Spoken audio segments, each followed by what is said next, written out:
তোমরা প্রত্যেকে প্রতিদিন পারিবারিক তালিম করবে। পারিবারিক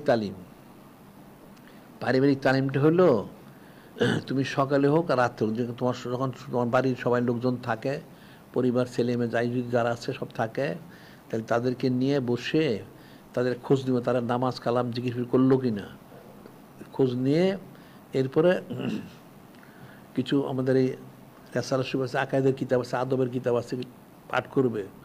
পাঠ করে নিজেরা বোঝার চেষ্টা করবে, আলোচনা করবে, করে সংক্ষেপে মিলাদ শরীফ পাঠ করবে। পাঠ করে দোয়া করবে সবার জন্য, যাতে প্রত্যেকেই ইমানের উপর, ইসলামের উপর, দিনের উপর থাকতে পারে। খুব বেশি সময় আধা ঘন্টা করলেই চলে। এটা তোমার পরিবারের জন্য তোমার করা দরকার। আল্লাহ বলছেন কু আনফুসাকুম আহলিকুম নারা, নিজেকে বাঁচাও, নিজের পরিবারকে বাঁচাও। তুমি নামাজ কালাম পড়লা, তুমি বেহেশত থেকে দেবা, তোমার পরিবার লোক সবাই জাহান্নামে, তুমি এটাকে গ্রহণ করবে? মানবে না। এটা ফিকির করতে হবে।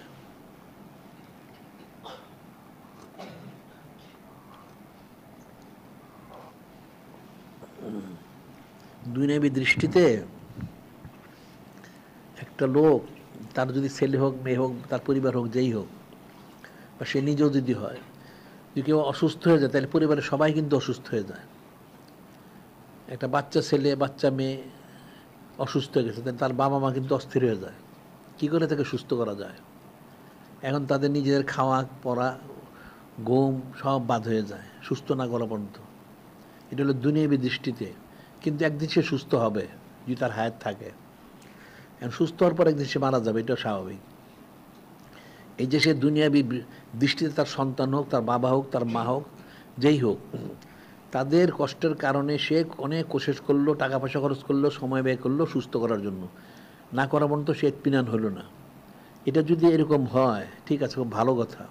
তাহলে কবরে গিয়ে যদি আযাব হয়, গজব তুমি যদি দেখো, তোমার গিয়ে তোমার আল্লাহরা, তোমার যারা অন্য যারা তার কবরে আযাবের শাস্তি ভোগ করতে, তখন তুমি এটি গ্রহণ করতে মানতে পারবে? সেটা তুমি খুশি হবে? খুশি হবে না। কিন্তু ফিকির করবে, ফিকির না করলে বুঝবা না এগুলি। কান দিয়ে একদিক দিয়ে প্রবেশ করে, একদিকে বের হয়ে যাবে। দুনিয়ার কষ্ট যদি তুমি বরদাস্ত করতে না পারো, তাহলে কবর আযাবটা বরদাস্ত করবে কি করে? কাজে তারা যাতে কবরের মধ্যে আযাবগ্রস্ত না হয়, গজবে না পড়ে, আযাবে না পড়ে, সেজন্য দুনিয়া থাকতে তাদের ব্যবস্থা করতে হবে। তাদের নামাজ কালাম জিকির ফিকির ইত্যাদিগুলি তাদের করাইতে হবে। এই জন্য পারিবারিক তালিম করবা। আর আঞ্জুমানে মজলিস তো করবেই, এটা করতে হবে। আর এই অন্য যেগুলি বলা হচ্ছে 15 দিন একদিন সাংবাদিক সম্মেলন, সেটা করতে হবে।